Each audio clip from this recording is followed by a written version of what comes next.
સટ્ટાબાજીના કેસમાં બે પૂર્વ ક્રિકેટરો સામે મોટી કાર્યવાહી કરાઈ। સુરેશ રૈના અને શિખર ધવન સામે ઈડીએ મોટી કાર્યવાહી કરી છે। ઈડીએ પૂર્વ ભારતીય ક્રિકેટર સુરેશ રૈના અને શિખર ધવનની કુલ 11.14 કરોડની સંપત્તિને હાલ જપ્ત કરી છે અને સુરેશ રૈના શિખર ધવન સામે ઈડીએ આ સૌથી મોટી કાર્યવાહી કરી છે।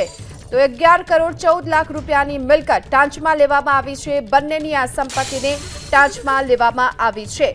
ત્યારે સુરેશ રૈનાના નામ પર 6.64 કરોડ અને મ્યુચ્યુઅલ ફંડ નિવેશ, જ્યારે કે શિખર ધવનના નામ પર 4.5 કરોડની હાલ સંપત્તિ સામેલ છે।